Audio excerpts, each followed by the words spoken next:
Okay, it's 2:01 and we are prompt. Nothing if not prompt. I'm Sheridan Orr and I lead marketing at CultureIQ. And today is the day that I'm super excited about. We have Ginger Hardage from Unstoppable Cultures to talk to us about 5 lies about organizational culture. And what's so exciting to me about it is that not only is she going to show us how to do it, she's done it. She led culture at Southwest Airlines for 25 years as the Vice President of Culture and Communications. And we're really honored to have you, Ginger. And I'm excited about your content. So I'll be quiet and let you take it. Great to be with you, Sheridan, and great to be with all of your audience. Like Sheridan said, I had 25 great years at Southwest Airlines, and I am enjoying sharing those lessons with others, the things I learned about creating a sustainable culture, and I'm anxious to share those things with you today. So I want to talk about the 5 myths that we all hear, the 5 lies that we all hear about corporate culture, because all of us already have a culture. It's just that some of us may have that culture by default. But what I think all of us want is a culture that we truly define. And when we are purposeful about our culture, magic can happen. Because when a leader can make that connection between the purpose of your organization and the individual contributions of that team member, that magic happens. And if we are able to clearly define our culture, we can become unstoppable. And that's what we're going for. But there's a problem. And that problem is in the back of our heads, there are these voices telling us, you can't change culture. Why would you even bother? But that's not true. And that's what we're going to talk about today. And we're going to dispute those myths that we all hear, or that we hear from senior leadership, or we hear from our peers. And I want to give you some ammunition about going back and really busting those lies that you're hearing about why you can't lead the culture charge. So, sound good? If it does, let's jump right in with lie number 1. Culture is somebody else's job. You know, and so many leaders think that. They think, I'm so busy, I've got to do my budget, I've got to come up. A lot of you are in budget season or are well ahead on planning for what might be happening in 2020. And you just think, I just don't have time for this. You know, culture is somebody else's job, but it's not. While culture is everyone's job in our organization, it's very important that the leader of the organization have culture building front and center. So wherever we sit in the organization as a leader, culture building is a requirement for us. And I had a great example of that at Southwest Airlines. That was Herb Kelleher, who was the CEO and founder of Southwest Airlines in those early years. He founded Southwest Airlines in 1971. And here he is. Here's Herb, dressed in an Elvis costume. And he was quite an inspiration for leading our organization and also working along it. And Colleen also helped to establish the culture at Southwest Airlines. So here is Herb as the founder of Southwest Airlines, and he got the airline off the ground in 1971. And then following along after Herb is Gary Kelly. And here's the CEO, Gary Kelly, CEO of Southwest Airlines. He's been the CEO since 2004. Incredible energy and leading that organization. Well, he's also dressed in a costume. Here he is as Woody from Toy Story. And I hope you won't judge me, but that year I was Barbie. Yeah, that's me in the middle there. So what I'm not saying, and I want to be clear about this, I'm not saying that dressing up for Halloween or putting on a costume is what creates culture. Absolutely not.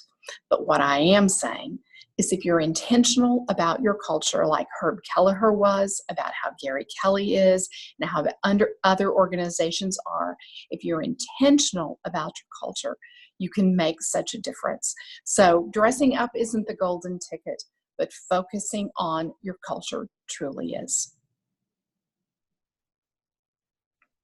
So while culture is everyone's job, it is definitely a requirement for leaders. And I think in our organizations, we want to set our organizations up for success where everyone in the organizations clearly understands that culture is part of their job, but that making sure that all of our leaders understand that it is a requirement for them. So thank you so much. It's interesting because culture is everyone's job, but we did some research with CEOs and leaders of major organizations last year. I think it was actually almost this time last year that we did this survey. And we asked organizations, who did they think owned culture at their organization? And 51% of the executives who responded believed that it was actually their job to manage culture. And with that being said, I think, Ginger, when you owned culture at Southwest, you were in HR, true? I was not in HR technically. I think we all feel like we have a huge responsibility to our HR departments, but I actually came out of a communications background. And I led things from emergency response to all the internal and external communications, social media, community engagement, those types of issues. But I was extremely invested in our employees, the internal communications aspect. So that's what really gave me the passion to transition into the culture area, because I could see the difference when an organization is on fire with its employees, that they're taking care of their employees, they're giving them the right level of development and making the connection with them between what they do every day in their job and how it's going to drive the organization. So it's debatable. I work with a lot of HR people who are responsible for culture, and that is great. I think the guidance I'd give any organization would be really, it doesn't matter where that person sits in the organization. They just have to have a passion for the people of their organization. That's great. And I think when I led it, I was in brand, but it's really exciting to see all of these different organizations come together and create culture. And I think that's the really punchline, is that while a lot of the programs that enable culture do sit in HR, you need your executives on board, and it really is everyone's job. Yeah, Sheridan, that's right. And another thought that might be helpful to some folks, one of the things we had at the time when I was at Southwest was a best place to work committee. And we brought in my peers. We worked together. We worked people from our training department, either from the human resources, which we called people, diversity and inclusion. We brought in a technology partner. The key was we established a lot of stakeholders who had an invested interest in leading the culture of the organization. The tone was definitely set by the CEO of the company, this tone for our culture. But we work together as a team, a cross-functional team. So think about it in your organization. Who would be the peers that you could draw together to help create an even stronger bond regarding your culture and all the various things that you were doing together to reinforce your culture? Perfect. All right, are we ready to move on to line number 2, which is our values are on the wall. How much time have many of us spent articulating the values of our organization? Many of you may have gone as far as to describe what the behaviors are, and I think that's really important if you've got your values, describing those behaviors. But that's not going far enough, because how many organizations maybe spend that time articulating their values, they spend so much time on it, and then they just go on about the business of work and do not continue to reinforce or live the values of their organization. So here's what an average organization might look like. They might spend time actually working on onboarding. They might spend a little time on training. They might spend some time on recognition, but best-in-class organizations go here. Best-in-class organizations know that your culture starts way before someone ever joins your organization. It starts with recruiting. So how are you looking online? How are you looking in your community and how you're recruiting for employees to join your organization? So these are some of the key touch points that we would look at all along the employee path, from recruiting to hiring to onboarding to training to job delivery to recognition. And what does it look like on the end at performance management as well?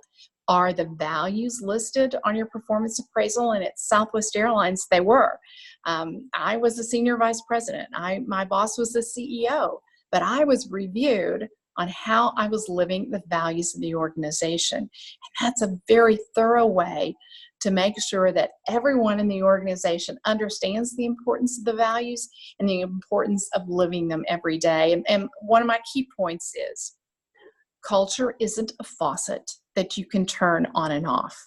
It is not.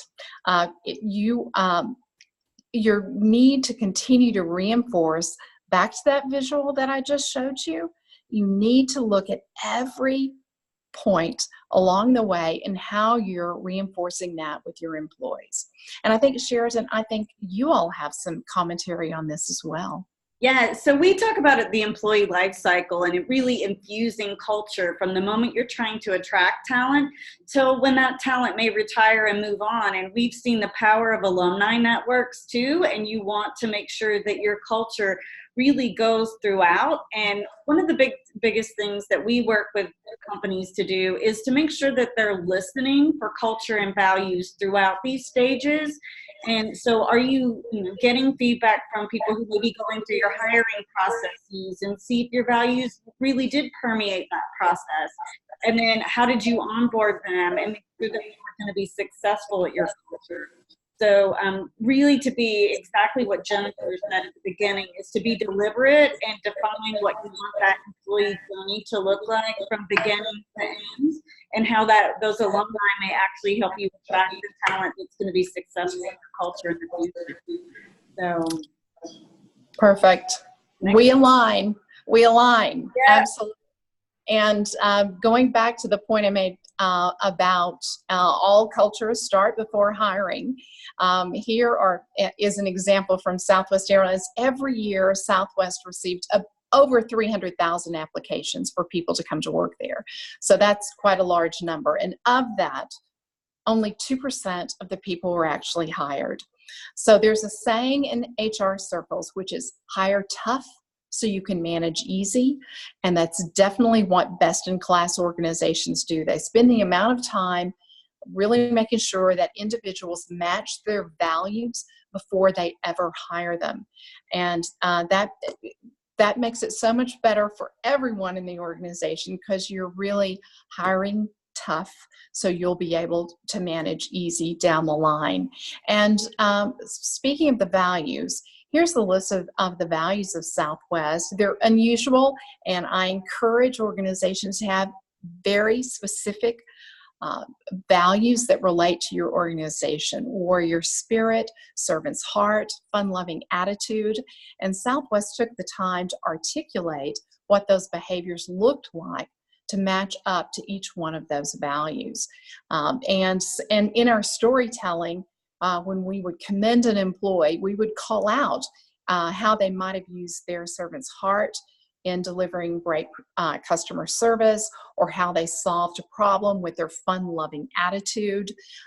So if organizations can go as far as clearly articulating their values, describing the behaviors that accommodate those as well, and then being able to use storytelling to help bring it to life within their organization. So make sure that your values just aren't on the wall, but that you're living them every day in your organization.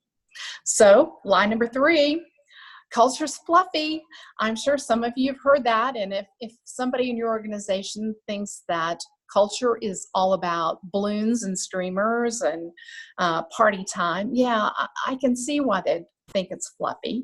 And sometimes I go into organizations and I see this. Yeah, it's okay. It's okay to see a ping pong table. That's fine. We have them. We had them at Southwest Airlines. We still do. But the key point is ping pong table, or some of those other attributes that you hear about world-class organizations. a ping pong table does not make your culture. And all of you listening in today know that. We have to go so much deeper than that. So I'm talking about a culture that's going to drive your bottom line. So that's what we are here to talk about in this section, is how do you look at your culture and how is it going to drive your bottom line? So I wanted to bring out for all of you, show me the numbers, people. Here are 3 examples of organizations that are known for their corporate culture, but I wanted you to just see the success behind that as well. You may have heard about the incredible corporate culture at Chick-fil-A. They're #1 in revenue per restaurant, which is incredible. And if you go into a Chick-fil-A, you can feel the difference in their customer service delivery. Or if you go into a Trader Joe's, #1 in financial performance and #1 in consumer preference. That's the kind of culture we're going for, where it permeates the operations and all aspects and the financial attributes of the organizations as well. My favorite, of course, is Southwest Airlines, where the company had 46 years so far of consecutive profitability, which if you follow any industry, but especially the airline industry, you know that that's unheard of.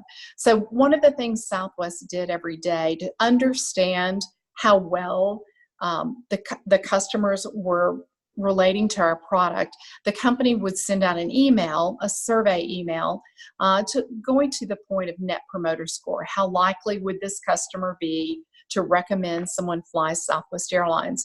And they asked all kinds of questions about, starting with, how was it getting to the airport, as well as the final, for example, getting your baggage. So those were the types of questions. And one of the things we knew intuitively, but it really was borne out in the data, is that the difference our employees could make. And one of those groups of employees that makes an incredible difference are the flight attendants. So I want to tell you about a story that really reinforces that. Here you see one of the flight attendants of Southwest Airlines. So what had happened, and actually many of our stories come from our customers. So this particular story, as you can see, was filmed by a customer sitting in a seat. And in this story, the flight attendant gets on, and there's a mom getting on with a very fussy baby. And in the rule book or in the training for flight attendants, it doesn't say when you have a fussy baby, pick up the baby and take a walk. It doesn't say that, but this particular flight attendant knew that she could potentially have an impact on how everyone felt on this particular flight. So what I want you to look for is how the flight attendant turned that situation around, how this person really is changing how people view the organization, and the difference that one person can make. So watch what she does with this particular baby, what she gets the baby to do. Small portable electronic devices such as cell phones, tablets, and e-readers may be used for all phases of flight in airplane mode. Cellular functions must be turned off once the forward entry door is closed. You'll find more information about the use of electronic devices on board the aircraft in the Southwest. Yeah, baby blowing kisses. And it's a great example of creating a culture where you have happy employees when they're empowered, they're trained, they know the incredible levels that they can go to, like this flight attendant, to really make the customers happy. So when you spend that time on creating that kind of employee environment, it ends up that we have happy customers. Those customers keep coming back, and if they keep coming back, our shareholders or our stakeholders, depending on what kind of organization you might have, are happy. But too many organizations try to start this particular wheel in the wrong place. And if we put all of our emphasis on happy customers, we're not going to get it started fast enough. We have to back it up and start at the point to where our employees are happy, because they're the ones serving our customers. So we're not going to get that flywheel going if we truly don't start back with that of our happy employees leading to happy customers and leading to our happy shareholders. Because I have another saying I'd like to share with you, and that is, if we put our customer first, we must begin by putting our employees first. That's the only way it's going to work. And creating cultures where we truly do put our employees first, so they can in turn put our customers first. Thank you so much for that one. Perfect. Thank you so much. And, we certainly love that approach here. And one of the things that we do at CultureIQ is help companies architect the right culture. So as Ginger talked about, defining it, and then assess where they are today, and then really activate it. And we do it through this pyramid. And what we really do is start with your company strategy. So what is it that you want to achieve? And then help you define your purpose and your mission, and make sure your employees are on board with that. And then how do you develop that culture? And then how do you execute on that culture? And then last, how do you disrupt? Like, every organization is being disrupted. And we want to make sure that we're not just responding to that disruption, but we're actually being the disruptors. And if you could go to the next slide, this pyramid kind of unfolds. And then the way that you really become a disruptive organization is you're agile, and you're able to adapt to those situations, like the flight attendant that you showed, because that's not in the rule book, but it does create a great customer experience. And so one of the things that we want to help our customers and people who engage with us is to really move along this pyramid, make sure that we're treating people with dignity, and that everybody's aligned on the purpose. And then how do we execute? How do we collaborate and get things done at our organization? And then how do we develop the organization and our talent? How do we become more curious and add to innovation? And then how do we continue to change, and not only change with the market or change with our strategy, but actually predict that change and drive it. So that's how we think about it. And I know many of you will hear culture and engagement used synonymously. We believe that engagement is actually a byproduct of having a strong culture, as is customer experience and some of those things that Ginger has been talking about. So if you'd love to hear more about this, we certainly would love to talk to you about our model. So well, Sheridan, it's a great model, and we align completely on how we're looking at culture. So I'm going to go to the heart of disruption and agility next. Perfect. And that is, if I empower my employees, I might lose control. And we've all been in organizations that felt like they had a vice grip on us at some point. But I'd like to talk about a different approach that more enlightened organizations use, and that is freedom in a framework. And I think this resonates with a lot of folks, the importance of having freedom in a framework.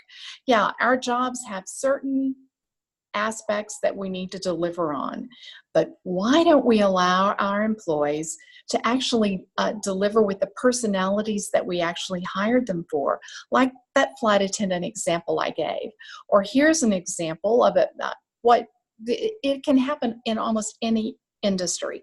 Here's an example of a local cycle gym, and what they're practicing in this particular cycle gym is freedom in a framework, because they have particular routines that they would like everybody to follow, but they allow this instructor to pick her own music, mix up the routines, go with the flow of what she's learning in that particular session.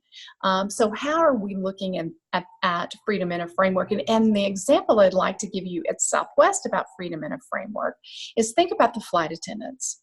So if you're ever on a Southwest flight, they might be giving you the flight announcement with a little humor or a little song. So what their framework is, they have to deliver a message that the FAA has prescribed. But if they put a little color in it, or a little song, or little anecdotes, what they're actually doing is getting everyone to listen more and enjoy the part of the process. So as leaders, how can we think about, are there examples of where we're giving our employees only a framework and no freedom. And I want to give you an example of that next, in what I call a framework with no freedom. And I collect customer service stories, and a friend of mine recently shared this one with me. She was trying to check into a hotel, and got up to the front and said, to the person, I'd like to check in. I have a reservation. And the employee said, I'm sorry, you can't. It's $20 if you want to check in before 1 o'clock. My friend's like, but it's 11 minutes to 1 o'clock. And the employee said, but it's $20 if you want to check in before 1 o'clock. And my friend was like, but I just stood in your long line. Isn't there anything you can do here? Can you just check me in and I'll stand here? The customer, was presenting all this alternatives, and nothing ever changed. And my friend finally said, okay, is there anything you can say to me besides it's $20 before 1 o'clock? And the employee just stopped talking because they didn't have any alternatives. They only had a framework. They didn't know how to think outside the box when they only had 11 minutes and a long line, and how counterproductive. So what are those things in our organizations where we can give our employees so much more freedom, alternatives to deliver on customer service, and not just be locked in with a rote dialogue? If you've been on a 1-800 number and you can tell someone's reading from a script and they have no accommodation for you, how are they accommodating you? So how are we allowing our employees to really have that type of freedom without only having a framework? So don't be too formulaic in how we allow our employees to deliver on great customer service. Here's another story that might be helpful to you. Don't be too formulaic. So this is a story about Jessica Barrows, and Jessica was flying on Southwest Airlines, again with a child. And she, if any of you parents have been in this situation, she was going down the jetway, got to the end of the jetway, took the baby out of the stroller that she was carrying the baby in, and they took the stroller and put it underneath the aircraft so they could get it right away once they landed. So Jessica got settled in with her child, and suddenly was looking for a cell phone and realized, oh my gosh, she had left it in the stroller, in the loose pocket of the stroller. And she was like, oh, this is crazy. What am I going to do? So she called the flight attendant button, and the flight attendant came and said, well, let me see if I can get your phone back before we take off. Let me get in touch with the folks loading the baggage. And so the first surprise occurred when Jessica did get her phone back. She actually got her phone back, and then she turned it on and she saw this. Yeah, these are the two people who found her phone. Again, so there's not a long dialogue that says, when you find a customer's phone, take a selfie. But they knew that they were delivering great customer service. They were having fun with the customer, and the customer ended up talking about it. The story went viral. She posted it on Facebook, and it got a bazillion likes because it was that human story, that human contact of employees really being able to take control and serve the customers well. And that's the kind of culture that we're all going for, where employees feel that engaged. So let's move on to line number 5. We can't afford culture. And I'm sure some of you have heard that about some of the programs you want to run as well. You may be hearing that we just don't have the funds. We don't have the bandwidth. And I would like to set you up with a few things that you can do at $0, 0 cents. It won't even require a coupon of any type. So let's go in with a few of those things that you might be able to do. Number 1, it's live your values. And nothing can turn an organization toxic faster than the leaders not living the values of the organization. I suspect some of us have all been in that type of organization where the values said one thing and the leader might have done something else. And that will turn your organization toxic faster than anything. So looking at how all of us are holding each other accountable for living the values every day in our organization. Another thing you can do is boost leadership visibility, because our employees want to see our leaders out and about in our organizations. One of the stories I tell about this is the former CEO of Albertsons. He's now the chairman of one of the largest food store industries. And one of the things that he literally did, he would go in and surprise employees in the bakery at 4 a.m. in the morning. And what a boost that is when you actually see your CEO caring about you, being involved in your organization. So if you're sitting in a role in your organization where you can help your leaders of your organization boost their visibility, do that. Encourage them to think about how they're going about, how they'll be out about in front of employees. Literally have them calendar time. Gary Kelly at Southwest is fabulous about that. And I'll use him as an example again, if you don't mind. One of the things he does every week, since he's been CEO, and that's been since 2004, is record a message to employees. So they can hear his voice, or they can read it on the intranet. There's a lot of different ways they can get the message. He might talk about what might have happened in the week ahead, what might be happening in the week behind. But one of the things he does, he ends every one of those with a shout out to employees about something great that an employee has done. But every week he's boosting his visibility by being out front and center, talking about the great employees of Southwest and living the values. So think about those opportunities in your organization where you can get your leaders out in front and being there, living the values in front of your employees every day. So here's another one, is be inclusive with decision making. And here's an example. When it came time to look for new uniforms for Southwest and update the uniforms, instead of assigning that to supply chain and say, go get new uniforms, they involved the employees of Southwest. So everyone from a mechanic to a flight attendant to all aspects were involved in helping decide something very personal to them, was actually deciding on the uniforms. So how are we in our organizations being inclusive, spreading that decision making and influence around? Because we all know that it's much easier to agree with a decision that you helped make. And it's much easier to continue to support that decision if you helped make it. So what are those things in our organization where we could open it up and allow more employees to have more of a voice? And I think, Sheridan, you had a view that's coming up next that relates to this. Yeah, it's funny because we spend a lot of time helping people build cultures and really create culture committees. And so we want to talk about, how do you find those key influencers and what's the value of getting them involved? And, it certainly can help you increase local buy-in, especially if you're an organization that is really spread across different departments and different geographies. You want to make sure that you have good representation of different local organizations all across the organization. And then one thing that we really believe in is making change contagious, and you do that by having advocates. And if you have already established a culture committee, those are kind of your built-in advocates, and those really can become a focus group for any change that you want to introduce into the organization. But they also can be, if somebody has questions about why the change is happening, they really can go to one of their peers and understand that.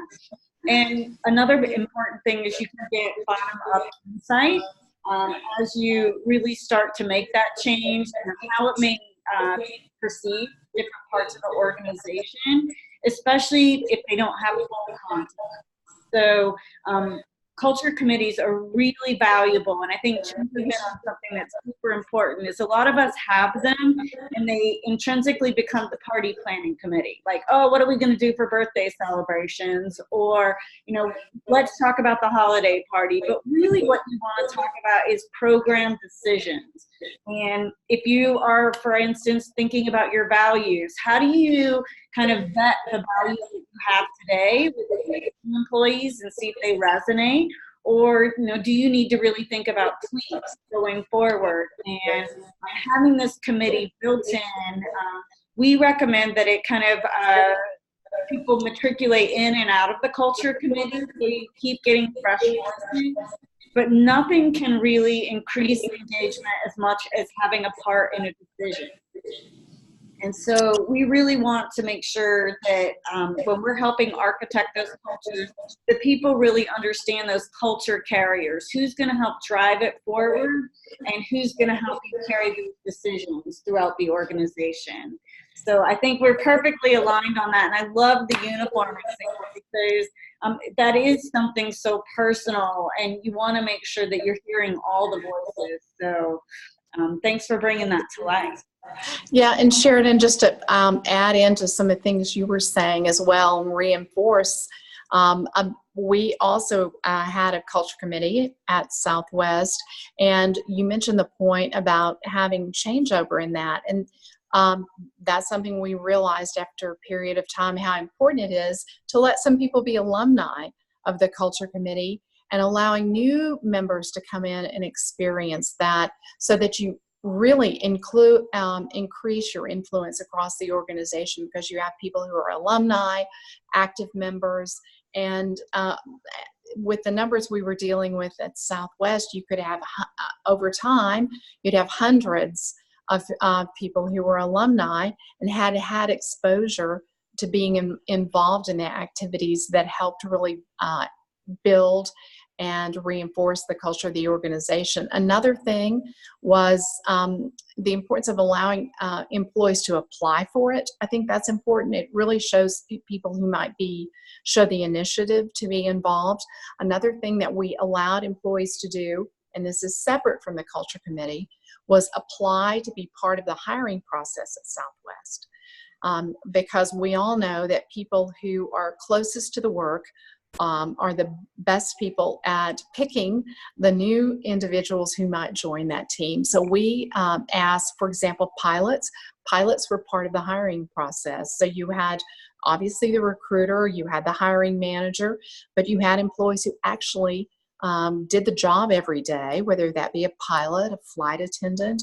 And those employees who applied to be part of those hiring teams really took it as a badge of honor, because they were being seen as helping choose the next generation of employees, and it really did influence and impact their performance because of the pride that it added as well. So strongly agree with you on key influencers. Strongly. Great. So another thing, I was giving you a whole list of things that you can do to boost your culture, and one that we really teach in a fellowship that I lead is about storytelling, the importance of storytelling and putting it front and center.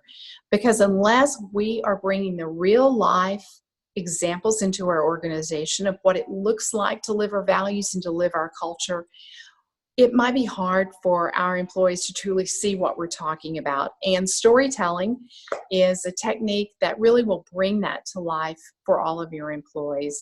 And here's an example of living the culture. You see the female, picture the female pilot there. That's an example of an employee who started somewhere else in the organization, but the message there was, you can be anything you want to be in the organization. She went back and got more pilot training and followed through on her dream of becoming a 737 pilot for the organization. So those are the kind of stories that reinforce what can be possible in your organization. It gives employees the limitless boundaries that they can go to, either to deliver customer service or to ultimately serve the organization as well. And another thing that we can all use, another lever that we can pull to reinforce our culture, is recognition. And one of the examples, one of the many recognition programs at Southwest was called Winning Spirit.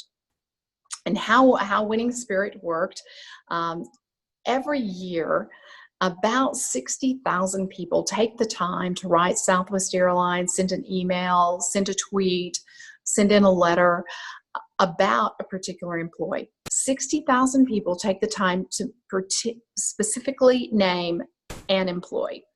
And the best of those particular communications rise up and are part of a program called Winning Spirit. I'll give you a brief example of what that might be. At one of those ceremonies recognizing Winning Spirit, the customer letter started out, "You have no idea the impact your pilot made on our family." And the story goes on. It was about a pilot who was at the ticket counter and was observing a gentleman trying to fly that day. And he had his pet, but he didn't have a pet carrier. And as you know, you need a small pet carrier so your pet can go underneath the seat in front of you when you're flying. And this gentleman didn't have one. And the pilot recognized something in the situation and immediately just paid for the pet carrier so the gentleman could fly. Back to the customer story, it said, "You have no idea the difference your pilot made in the life of our family that day, because that person traveling was our brother, and he was homeless and estranged, and he never would have traveled that day without his only possession, his pet." So those are the kind of storytelling, and also recognition that reinforce the difference that our employees can make and our customers and our organizations, and set the tone for what we're really all about as organizations, is that human to human touch. And so I encourage more use of recognition in reinforcing our culture. So that's kind of it for my 5 whys. I have a few more tips I'd like to give just in closing. So one of the things about storytelling, I encourage all of you to become a collector of stories. So maybe, just list your values and think about the stories you already know in your organization. That would be talking about how someone maybe lived your values of excellence, if one of your values is excellence. How did your employees live those particular values? What did you observe? And from here on out, become a collector of stories, because of the difference that can make in our organizations in telling those stories over and over again. It could be in your own staff meeting. It could be in some of the channels that you control. Another thing that you can do is think about this question in your employee survey. How would you describe your work? Is it a job? Is it a stepping stone, or is it truly a calling?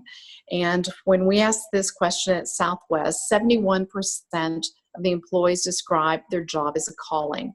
And I think that's what we're all going for in our organizations, is how we can truly set the culture up so that employees feel like owners. They feel like they're living the values of the organizations every day, and they're so engaged that they are living the calling of their organization.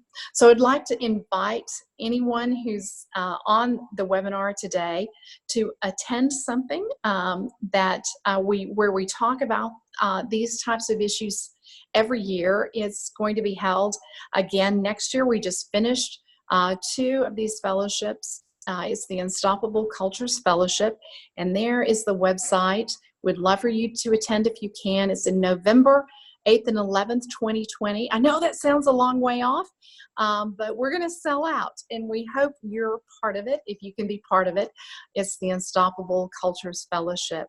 And I'd also like to stay in touch with all of you in the future. And if you would like to be in touch with me, I could send you a PDF of the examples we've just talked about today. If you'll just text CultureIQ at 33777. We'll send you a PDF. You can save it in your culture file, and I hope you can put many of those to work every day in your organization. So Sheridan, with that, I'll turn it back over to you.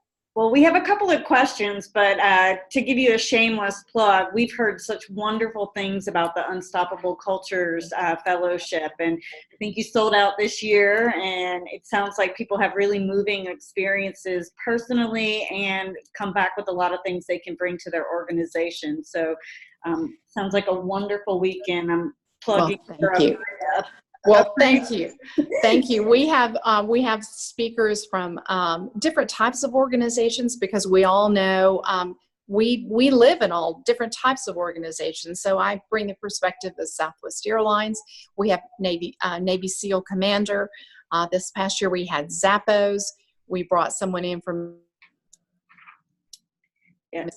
and we also had Chick-fil-A. So we bring in all different kinds of organizations, and everyone leaves with a game plan that really reinforces their culture. And we also love that you take listening to the employees very seriously, because that's something near and dear to our hearts. So I'll get to the questions without delay, but thank you so much, Ginger. So the first one is, will I get this recording? And absolutely you will get the recording, and we're excited to send it to you. And we also send you some of the other pieces that we mentioned, the creating a culture committee, and then Ginger's PDF. We send that to you also. So one of the first questions we have is about values, and I think people really loved your values worksheet to get to stories. But Southwest has iconic values that are very unique: the warrior spirit, the servant's heart. How do you go from like accountability to getting a really unique and personalized value? How did y'all do that, or what would you recommend if you wanted to go from kind of interchangeable values to something super unique to your organization? Well, and I realize sometimes in our organizations, changing your values has to be very carefully thought out. But companies sometimes do it, and a good time to do that might be under a new leadership in an organization. It might be time to revisit the values. But let's talk about an organization. You mentioned accountability, if that was one of your values, and it wouldn't be appropriate for you. It's not good timing for you to reintroduce your values. Look at how accountability can be brought to life. Describe the behaviors for what accountability looks like in your organization, and then take it the next step with storytelling and keep reinforcing stories in your organization about how people lived accountability. So bring accountability to life through behaviors and storytelling. One of the examples I gave earlier was how the CEO of Southwest records a message every week and gives a shout out. So if accountability had been one of Southwest values, he would have given an example about how an employee was accountable, how maybe they found a customer's purse, for example, and returned it, went to the trouble being accountable and finding out, oh, this, looking at this purse belongs to Sally, and I'm going to get it back to Sally. That's an example of accountability, but it's also great storytelling in that our employees understand that they're going to be recognized for how they actually live the values. So I hope that's helpful. No, that's perfect. And then this is something we were actually joking about before we started the webinar, and we get it consistently, almost everything we do, is how you had the privilege of having some very inspired leaders. If your leader is not so inspired to get up at 4 in the morning and go to the bakery and salute the employees, or to record a weekly webinar, are there things that we can do to really maybe even nudge our leaders along? Yeah, and there are things, how are we supporting our leaders? So let's talk about, we can talk about our CEO example, but let's talk about our mid-level managers, because that is where I hear from most of you that you need the most help. You've got your senior leadership who are going to be supportive, but how are you going to help your mid-level managers? We had 2 programs that I'll use as examples. We had a program called Leaders on Location, where the top 300 leaders of the organization were actually allowed to adopt another location. So, for example, somebody in technology might have adopted the location of West Palm Beach. So technology, good choice. Technology isn't over West Palm Beach, but they served as a liaison and as a leader that visited that location, made that connection, so that the employees there saw that the headquarters was really invested in their success, cared about their success, and it wasn't just the leader who was over that particular area. And again, about making leaders, helping them be successful in that area. So in recognition, one of the things that we did were in our recognition programs were help the leaders to know how they might present an award. So if one of their employees was celebrating 20 years with the organization, we would set them up for success of what a successful delivery of recognizing that employee looks like. I mean, how many times have we heard of somebody come back to their desk and they found their 20-year pin or their 20-year recognition sitting on their desk? That's not recognition. That's a leader not following through correctly. But if you could have it presented at a meeting. I've heard of people bringing in people's family to help them celebrate 20 years, surprising them with a lunch or something like that. It's making it special. And how do we help our leaders carry on that recognition? So in every touch point, in every one of those touch points, how are we articulating for those mid-level managers how to make that happen? So if you're really trying to get your culture program off the ground, I'd start, that's one of the places I would start. I'd look at how are all the different touch points where you could empower your mid-level managers. That's an excellent point. I think we do get lost in it's the CEO. Well, thank you so much for spending your time with us today. We absolutely enjoyed talking about culture with you. If you would like to find out any more about Unstoppable Cultures or CultureIQ, visit us at CultureIQ.com, and we'll have links to Ginger and her retreat, which I want to go on still. I'm not doing. So come Sheridan, we'll have you. We'd love it. Well, thank you so much, and good day to everybody. Thank you. Building those cultures. Thanks for having me. Good luck, everyone. Thank you.